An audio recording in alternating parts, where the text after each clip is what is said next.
یہ بات تو اس بات پہ تو میں بھی ہو سکتا ہے ان سے اتفاق کروں. دیکھیں بات یہ ہے کہ آج تک مسلم لیگ نون کا کہنا جی اس وقت آزاد عدلیہ ہے، مسلم لیگ نون نے بڑی قربانیاں دی، مسلم لیگ نون نے عدلیہ، ان پہ الزام بھی ہے کہ عدلیہ کے حوالے سے، عدلیہ کو آزاد کرانے کے حوالے سے سیاست بھی کی، سیاست میں کامیاب بھی ہوئے.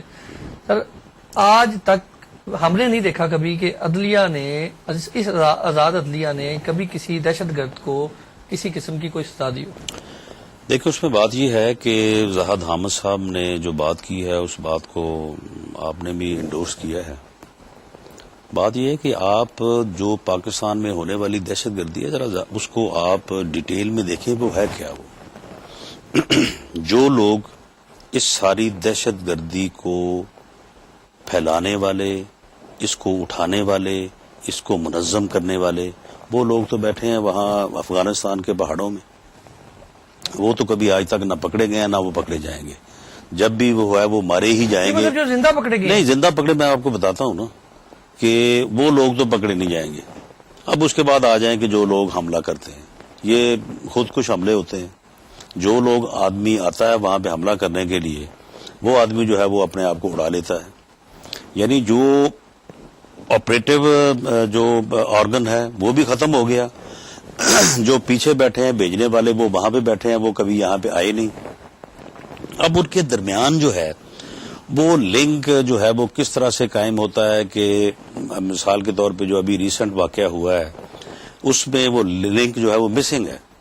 اس میں وہ لوگ وہاں کے یعنی میرن شاہ کے قریب جو جگہ انہوں نے بتائی ہے وہ وہیں پہ سارے ٹرینڈ ہوئے، وہیں پہ وہ 2-3 سال سے جو ہے وہ موجود تھے. وہیں سے وہ ایک خاص اسٹریٹجی کے ذریعے جو ہے وہ لاہور آئے، اور لاہور آنے کے بعد نہیں سن لیں نا بات. سوال یہ پیدا ہوتا ہے کہ جو پکڑے جاتے ہیں، میں انہیں کی تو آپ کو بات کر رہا ہوں کہ آپ کو یہی تو پتا ہو نا کہ پکڑے کون جاتے ہیں اور کس طرح سے پکڑے جاتے ہیں. اب بات یہ ہے کہ اس الزام کے تحت لوگ پکڑے جاتے ہیں کہ جی آپ نے اس کے درمیان کوئی لنک آپ نے جو ہے وہ آپ نے پیدا کیا ہے. اب اس کی کوئی ڈائریکٹ ایویڈنس تو ہوتی نہیں، انڈائریکٹ ایویڈنس ہوتی ہے.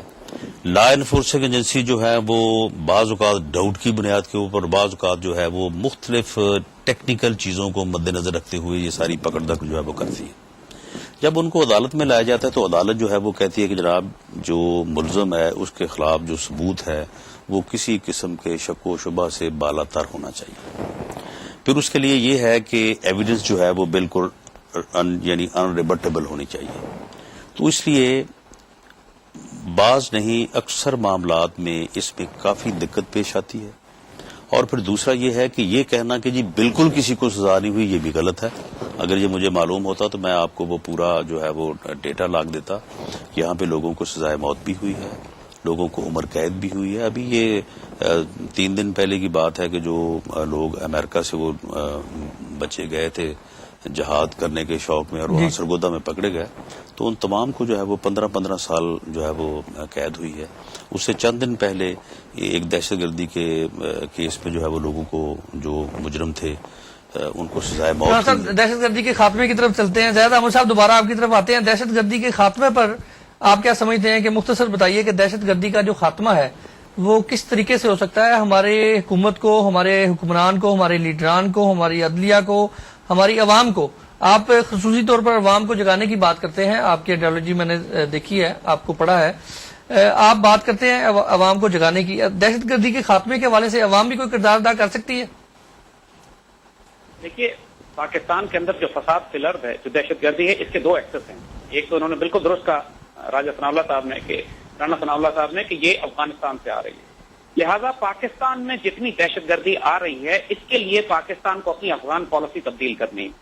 یعنی ہم اس وقت پاکستان سب سے زیادہ کلیدی کردار ادا کر سکتا ہے افغانستان میں اپنی پالیسی کو اپنی مرضی کے مطابق کرنے کے لیے. نیٹو کی سپلائی لائن ہمارے تھرو جاتی ہے، امریکن افغانستان میں پھنس چکے ہیں. پاکستان کی پارلیمنٹ نے ابھی تک یہ فیصلہ نہیں کیا کہ امریکیوں کے ساتھ ہم اپنے تعلقات کس طرح کے رکھیں گے، افغان پالیسی ہماری کیا ہوگی. آپ یقین کریں گے کہ پاکستان کے پاس کوئی ایسی ڈاکومنٹڈ افغان پالیسی نہیں ہے جو پاکستان کی پارلیمنٹ نے اپروو کی بھی ہو. مشرف دور کے 9/11 کے وقت جو فساد چلا آ رہا ہے ایڈ ہاک طریقے پہ، وہ آج بھی جاری ہے.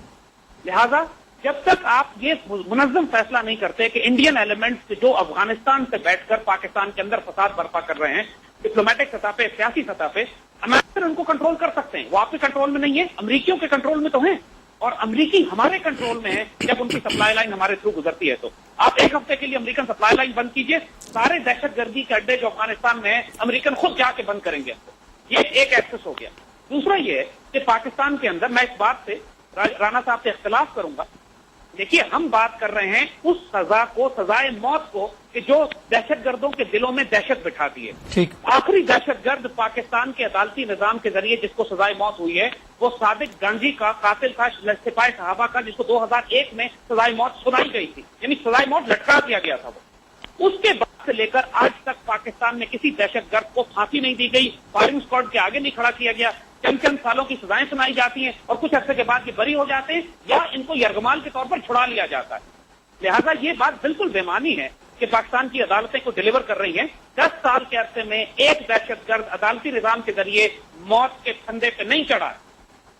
اور جب تک آپ ایک عدالتی نظام اس ملک کا, اسی واسطے ہم بات کرتے ہیں, آپ کو یہاں اسپیشل ملٹری کورٹ کی ضرورت ہے, اسپیشل کورٹ کی ضرورت ہے. اور ایسی بات نہیں ہے کہ لوگوں کے پاس ثبوت نہیں ہے. ابھی خود انہوں نے کہا کہ جو سوسائڈ جیکٹ پہنے ہوئے آدمی پکڑا گیا ہے, جو آدمی سوسائڈ جیکٹ پہنا ہوا پکڑا گیا, اس طرح کے کم از کم کئی 100 لوگ ہیں جن کے بارے میں کوئی ثبوت کی ضرورت نہیں ہے. وہ بالکل واضح ثبوت کے ساتھ پکڑے گئے ہیں کہ یہ دہشت گرد ایلیمنٹ ہیں. کم از کم ملک میں 400-500 آدمیوں کو تو پھانسی لٹکائیں جا کے ہم لوگ. یہ حکومت وقت, یہ عدالتی نظام, یہ مسئلہ صرف پنجاب گورنمنٹ کا نہیں ہے, یہ فرنٹیئر کی, پنجاب, بلوچستان, سندھ, فیڈرل گورنمنٹ, سب کا یہی کرائسس ہے کہ انصاف نہیں ہے. There is no justice here for the victim. اور دہشت گرد اس نظام سے خوفزدہ محسوس نہیں کرتے اپنے آپ کو. ٹھیک ہے زید احمد صاحب, دوبارہ ہم چلتے ہیں رانا صاحب کی طرف. رانا صاحب پنجاب کی بات کر رہے ہیں, پنجاب کی ہی بات کرتے ہیں. پنجاب میں کہہ رہے ہیں کہ انصاف نہیں ہے. لیکن نہیں, انہوں نے تو یہ ایک جنرل ٹرم میں بات کی نا کہ انصاف نہیں ہے, لیکن جو انہوں نے اس کا حل بتایا, مثال کے طور پر انہوں نے کہا کہ جی آپ امریکہ کی جو ہے وہ سپلائی لائن بند کر دیں. اب سپلائی لائن بند ہو سکتی ہے, لیکن اس کے اوپر دنیا کا کیا ری ایکشن ہوتا ہے یہ پہلے اسیس کرنے والی بات ہے. آخر پاکستان نے دنیا میں دوسرے ملکوں کے ساتھ ہی رہنا ہے. یہ بھی تو فکر والی یہ بات ہے. دیکھیں افغانستان میں جدید ترین اسلحہ, افغانستان میں جدید ترین گاڑیاں, افغانستان میں اتنا پیسہ کہاں سے آ رہا ہے؟ اگر اب ہم کئی بار کہتے ہیں جی یہ انڈیا سے جو ہے یہ سارا کچھ آ رہا ہے, ہمارے کئی لیڈر ایسا کہتے ہیں, مگر امریکہ کو نہیں پتا, برطانیہ کو نہیں پتا کہ یہ سب کچھ وہاں سے آ رہا ہے. امریکہ بھی پتا ہے, برطانیہ کو بھی پتا ہے, اور ہمیں بھی پتا ہے. لیکن بات یہ ہے کہ اس ساری صورتحال کو اگر آپ یک طرفہ طور پہ دیکھیں گے اور یک طرفہ طور پہ ڈیسائیڈ کر لیں گے اور دوسروں کو آن بورڈ نہیں لیں گے, تو پھر اس طرح سے جو ہے دنیا اس وقت جو ہے یہ گلوبل ولیج ہے, اقوام متحدہ ہے. آپ کو ان ساری چیزوں کو بیٹھ کے دوسروں کے ساتھ جو ہے وہ طے کرنا پڑے گا. یک طرفہ طور پہ آپ فیصلہ کو کر کے اور اس کو جو ہے وہ امپلیمنٹ نہیں کر سکتے. باقی انہوں نے کہا کہ جی آپ اتنے 100 لوگوں کو جو ہے وہ یعنی جو ہے وہ پھانسی پہ چڑھا دیں. دیکھیں بات یہ ہے کہ یہ ساری چیزیں کہنی آسان ہیں, لیکن کرنے کے لیے اس میں پورا جو ہے وہ نیشنل کنسنسس کی ضرورت ہے. اور اس میں اگر نیشنل لیول کے اوپر اگر وفاقی حکومت کو کنسنسس بلڈ کرنے کی کوشش کرتی ہے تو اس میں پنجاب حکومت یا پاکستان PMLN کی قیادت میاں نواز شریف صاحب جو ہے وہ تو بالکل کسی بات میں وہ پیچھے نہیں ہے. جب آپ نے آپریشن راہ راست شروع کیا تو اس آپریشن میں کتنے 100 لوگ مارے گئے, وہ سارے دہشت گردی تھے نا. انہوں نے فوج کے ساتھ مقابلہ کیا, تو کیا ان کو مارنے سے پھر دہشت گردی کا عمل جو ہے وہ ختم ہو گیا یا اس سے تھوڑا تیز ہوا؟ تو بات یہ ہے کہ یہ تسلسل کے ساتھ اگر ان کا یہ کہنا ہے نا کہ دہشت گردوں کو کوئی ہاتھ نہیں لگا رہا, دہشت گرد بھی سینکڑوں نہیں ہزاروں کی تعداد میں آپریشن راہ راست میں اور آپریشن راہ نجات میں مارے جا چکے ہیں. ٹھیک ہے, ابھی آپ نے احمدیوں کے حوالے سے جو بات کی کہ ان کی مساجد پر حملے وغیرہ کیے گئے, اور گورنر پنجاب کی پریس کانفرنس بھی آپ نے میرے خیال سنی. ٹھیک ہے, ہمیں حکم ہوا ہے بریک کا, بریک کے بعد جو ہے ناظرین دوبارہ گفتگو میں شامل رہتے ہیں. یہ سوال میں کرنا چاہوں گا کہ گورنر پنجاب جو سلمان تاثیر ہے, جن کی آپ سے ہم دیکھتے رہتے ہیں بڑی محبت چل رہی ہے, اور بیانات میں کافی جو ہے آپ کا وہ ہمیں وہ اس قسم کی جب وہ بونگی لگاتے ہیں نا تو پھر اسی وجہ سے پھر وہ بیان بازی کا معاملہ شروع. ناظرین ہمارے ساتھ وقت ہوا ہے بریک کا, بریک کے بعد دوبارہ پروگرام میں شامل ہوتے ہیں, اور رانا ثناء اللہ صاحب سے دہشت گردی پر اور پنجاب کے دوسرے معاملات جو ہیں, اور خصوصی طور پر گورنر سلمان تاثیر صاحب کی طرف سے جو اٹھنے والے الزامات ہیں ان پر, ان کے جوابات جو ہیں ان سے جاننے کی کوشش کریں گے. ملتے ہیں بریک کے بعد.